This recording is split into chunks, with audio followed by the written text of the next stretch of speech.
Le directeur sportif de Lens, Florent Ghisolfi, confirme le coup de bluff opéré par l'OM pour forcer la décision dans le transfert de Jonathan Klaus, mais il assure ne pas s'être fait avoir. Le mercato recèle de nombreuses petites histoires, comme celle entourant le transfert de Jonathan Klaus à l'OM, révélée par l'équipe. Selon le journal, Pablo Longoria, président marseillais, a joué au bluff au moment où les négociations patinaient avec les 100 et or pour le transfert de l'arrière droit lors du mercato d'été.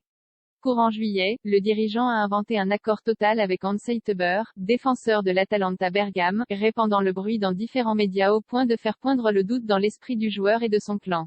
Persuadé d'avoir été relégué dans la hiérarchie des dirigeants marseillais, Klaus et ses proches ont alors fait pression sur le club en renonçant à une partie de ses prétentions pour ses émoluments.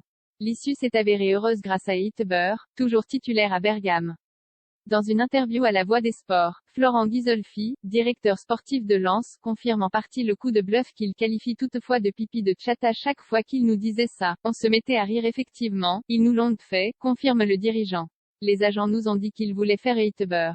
Avec Arnaud Puy, directeur général, à chaque fois qu'il nous disait ça, on se mettait à rire. On se disait, mais qu'il le fasse, plus grand que suivez toutes les infos mercato en direct. Ghisolfi assure ne pas avoir cru Longoria en jugeant peu crédible l'arrivée de Heiteber. En 2 coups de fil et en visionnant le marché, je sais s'il peut faire ce joueur-là, s'il a envie de le faire, si le joueur a envie et si ça a du sens, explique-t-il. Mais en 5 minutes, si ça a marché sur Joe, ça n'a pas marché sur nous. Le début de l'histoire a été Après, ils ont respecté le RC Lens dans tous les process. Selon l'équipe, Lens estime le montant du transfert à 9 millions d'euros alors que l'OM avance un accord de 7,5 millions d'euros payables sur 2 saisons, plus 1,2 million d'euros de bonus à régler en 2025.